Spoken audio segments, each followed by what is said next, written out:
All right, guys, this is not the first time I've done this. I decided to ask a good old AI, ChatGPT, a few questions, a few hobby-related questions. You may have seen some of those questions on the thumbnail. We're just going to kind of work our way through. I'm going to screen share. I'm going to show you the question that I asked. I'm going to show you the answer that it spit out, and it'll just make for great conversation. Again, you guys can comment below. Let me know if you agree, disagree with the answers. Let me know what you think about AI, how AI may or may not influence the hobby, and we'll just have a little bit of fun with this. Thank you guys for watching. I think you're going to like this video. It's pretty funny.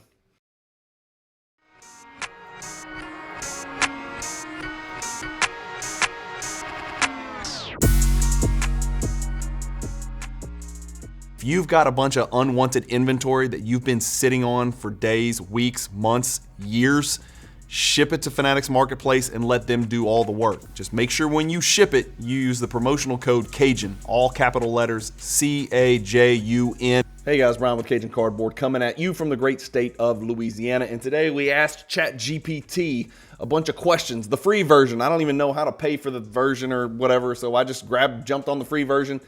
Thought of some generic questions that I was just curious about how it would answer, and just kind of rolled with it like that. So let's not waste any time. First question, what is the Cajun Cardboard YouTube channel? I was just curious what ChatGPT would spit out. Have you ever Googled yourself or like gone to Google Images and looked for pictures of yourself and stuff like that? I've never really done that. Like, this is the first time I've kind of done it, this exercise. And of course it popped up a link to my Cajun Cardboard YouTube channel, or at least I think that's a link, I would hope. And then it just sort of says Cajun Cardboard's a YouTube channel dedicated to basketball card collecting and investing, fantasy basketball content, and discussions on both historical and modern NBA topics. Channel shares insights from over 40 years of experience in basketball card collecting. That's true. I'm old as dirt. Yes, I am 50 years old, and I collected before I was 10 years old. So yes, I have over 40 years of card collecting experience, and not much to show about it other than the big mouth and a nice little Michael Jordan PC. In addition to YouTube, Cajun Cardboard offers a podcast available on Spotify. Not really, not true. I used to cross-post stuff onto that platform, and people have asked me, but so much of my stuff is sort of visually, visualization's a prerequisite to enjoyment. And so Spotify didn't make sense. And then somebody told me on Spotify, you can actually watch the videos too. So now I don't know, maybe I should try to figure that out, but I ain't trying to take over the world. I've got you guys that listen to my stuff and watch my stuff on YouTube. So I'm good with YouTube. I'm pretty comfortable with that. It also recommends maybe this video, which is the Who is Cajun Cardboard video that I did way back. Just sort of explaining who I am, where I come from, my family life, my job, my career, my card collecting, history, my athletic exploits, my extravagant athletic exploits at the NAIA division, NAIA level, in college, in multiple sports. All right, enough about me. Help me purchase the correct Michael Jordan card. I want ChatGPT. I want to see what ChatGPT says, so I can answer these questions that I get all the time. I got a message the other day. What cards should I buy? Literally, that was the message. What Michael Jordan cards should I buy? Now, again, I try to handle questions like that delicately and politely, but that's an absurd question. I don't know who you are. I don't know what you own. I don't know what your budget is. I don't know what you like. I don't know if you're asking me about playing years, non-playing years, rookie, graded, raw, North Carolina, Wizards, Bulls. I don't know. I don't have any idea. You can't ask a person a question like that. It's like walking up to somebody and saying, hey, explain the world to me. It's so open-ended, it's preposterous. So I asked that same type of impossible to answer question to ChatGPT to see what it says. ChatGPT was excited. It said, sure, purchase the correct Michael Jordan card. Purchasing correct Michael Jordan card depends on what you're looking for. Are you after a card for investment purposes, sentimental reasons, or just for fun? Here are some steps and tips to help guide you. Define your budget. It's a great idea. That is probably where I would start. How much money you got, man? That's the first question that you should ask. ChatGPT got this right, man.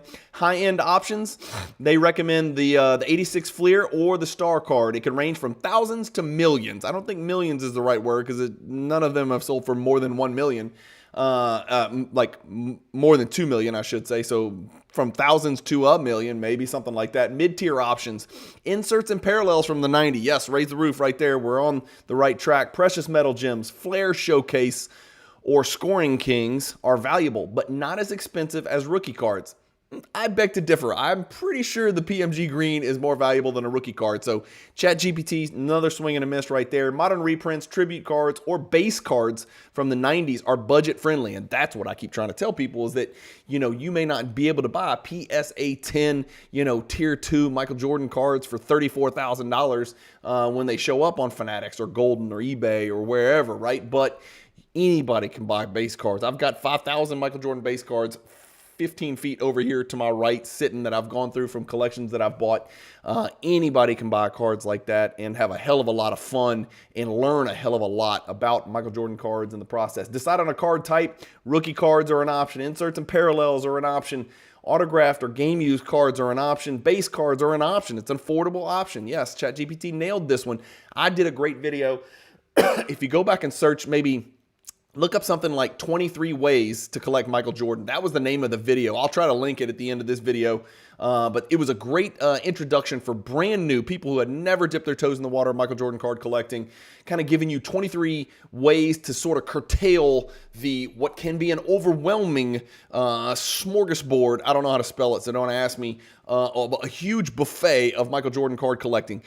Autographs, Carolina, graded, only Fleer cards. Only rookie cards, only star cards, autograph only, inserts only, parallel only, die cut only, a million, zillion, trillion, jillion different ways. I chose 23 ways to kind of help a brand new Michael Jordan card collector, and really it could be applied to any cards from the 90s, decipher the way that they can collect cards that they find enjoyment and is within their budget. Verify authenticity. Yeah, it's important. Graded cards, it says go with graded over raw. Raw, you got to make sure you're buying from a trusted seller. Choose a platform. eBay. Ooh, PWCC Marketplace. That's a red flag. Come on, ChatGPT. That's Fanatics Collect now. Golden auctions, Facebook groups, another great option. I'm no longer on Facebook. I apologize right now to everybody who messages me on Facebook. It takes like 4 weeks. I check it like once a month, right? I'm Instagram only, YouTube only right now, and direct message and text with people that know me. Local card shops or card shows, those are always fun. Not much of an option for that here in Louisiana. Things to look for: condition, rarity, popularity. That's it. They nailed it right there. Condition, rarity, which is supply, popularity, which is demand. It's just that simple. That's how cards are, and that's pretty much what dictates their value. Avoid scams, research the seller in the cards. All right, next question. Which 90s basketball insert card is the best? I'm going to give you all a couple seconds to kind of think this through, kind of gather your thoughts on your top 2 or 3 favorite 1990s insert sets, okay? Let me get my mind going. Warp Speed, Hot Shots, 93 Scoring Kings, 95 Beam Team. Okay, Soaring Stars. I'm set. Okay, good. Let's go. Choosing the best 90s basketball card insert depends on what you value: rarity, design, historical significance, or player focus. Some inserts are widely considered. Remember, I left Michael Jordan out of this question, so this is just 90s basketball insert cards. Here's a breakdown of some of the top contenders for the best 90s basketball card inserts. Well, they start with something that's not an insert. And this is a parallel. 1997 Metal Universe Precious Metal Gems. Those are not inserts. Those are parallels. At least they got it right that there's 100 copies, 10 green, 90 red. Groundbreaking metallic design with vibrant foil. They nailed all that stuff. It says that the estimated MJ red could be 300,000 plus graded. Guess what? There's one right now. It might be over by the time y'all watch this, but there's one right now. I think it's a PSA 5.5. I'm not sure. It's a PMG red. I think it's PSA 5.5. And I can't remember if it's on Golden or Heritage. It's on one of those marketplaces. So I'm anxious to see where that card sells. So the first one, ChatGPT, swing and a miss. It lists a parallel rather than an insert. Number 2, they list what I think is probably the most demanded insert. I think this is probably the number 1 most in-demand insert, which is why you'll see it very high up on the list of the Michael Jordan Hierarchy Project. More on that. Stay tuned. Why is it iconic? First widely popular electric foil insert. Okay, bold lightning design with incredible visual appeal. Difficult to pull with a print run of 1 in 36 packs. Remember, there's also 10 in the set, right? Everyone a Hall of Famer except for Larry Johnson. Key player, Michael Jordan, most desirable from the set. Estimated value, $1,500 to $10,000, depending on the grade. That's fair. That's for the MJ they're talking about. You can get it for much less than $1,500, by the way. I think you can get a PSA 8 for less than $1,000, to be quite honest with you. So you can get a raw one for way less than that. BGS 8.5, PSA 6, 7. You can get it for a lot less than that. Not a rare card, but great nonetheless. They nailed this one. I completely forgot about including the 97 Jambalaya. It's a die-cut card, cornerstone of basketball inserts. Found in 1 in every 720 packs, but we know there's a million of them in the set, so it's over 10,000 pack odds, if I recall. I think that's right. Maybe it's over 9,000, something like that. Michael Jordan's insert in the Jambalaya set is the centerpiece, of course. 50,000 graded. Nope, you can get it for much less than that. You can get a Gem Mint copy for less than that. I did. 97 Flair Showcase Legacy Collection, row 0 specifically. Numbered to 100, Jordan, Kobe, and other legends. Metal Universe Platinum Portraits, another great option. ChatGPT is making a comeback here. 96, 97 Topps Chrome Refractors. Missed it again. These are not inserts. These are parallels. Nonetheless, they are important and they are highly coveted. Skybox Thunder Noise Boys. We know all about that one. That card's actually bendable. Bends right back into place. SPX Finite Spectrum Parallels. Well, that has parallel in the name of the damn thing to begin with. So we know that's not an insert. And then honorable mentions, Big Men on Court, High Voltage 500, and then Flair Hot Numbers. So not too bad. Conclusion, the 1997 Metal Universe PMGs and the 97 Jambalaya are considered the pinnacle of 90s basketball cards for their rarity, design, and cultural impact. Those essential credentials, folks out there, those are parallels as well. But, if we're going to include parallels, let's include parallels. The essential credential folks are up in arms that their card was not included by ChatGPT. 93 Scoring Kings remains an affordable and historically significant choice. True. What is the Cajun Cardboard Michael Jordan hierarchy? I was just really curious if it would just dig into my channel and pull bits and pieces and stuff out of videos, and it did a really good job, except it did not spell my name right. My name is Bryan with a Y. For whatever reason, it could not just rip my name off my YouTube description, so it spelled my name wrong, but it did nail it. It's a comprehensive visual guide created by collector Bryan Dennison, known as Cajun Cardboard, to showcase 378 notable Michael Jordan basketball cards. The hierarchy is organized into 4 tiers, each representing a different level of significance and rarity, though the cards within each tier are not numerically ranked. That's true. Fanatics Collect. Oh, you can take a link here. Yeah, Michael Jordan. Pretty cool.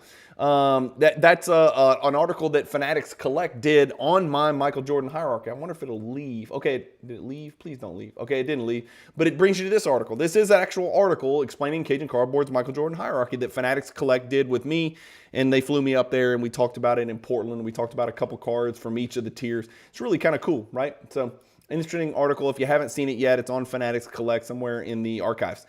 Dennison's goal with this project is to provide a structured yet non-competitive framework. It's pretty competitive for collectors to appreciate and understand the vast array of Michael Jordan cards without the pressure of assigning specific rankings.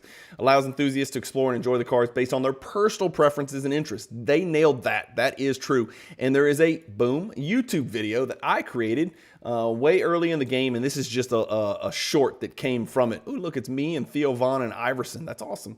And then for those interested in a deeper dive, I've produced a series of videos. They got that right. 30 plus videos where we talk about it, and the great Josh Dawson does it. I've also made a poster. Dennison has made a poster of the hierarchy available for collectors who wish to have a physical representation of this comprehensive guide. More information about the poster and the hierarchy can be found in his introductory video. This is where I explain what the hierarchy is and how to buy the poster.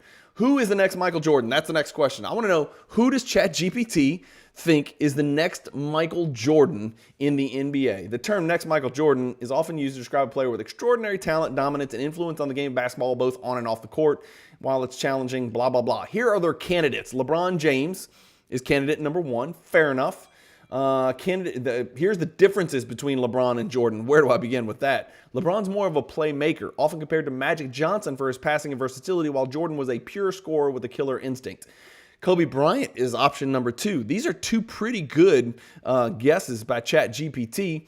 Kobe played in a different era with more emphasis on three-point shooting and team-oriented play. He really, yeah, I guess he did play in a little bit different era, but Kobe did not play in the three-point era, to be quite honest with you. That proliferation of threes has exploded recently, so I don't know about that. They got Giannis number 3, which is really odd.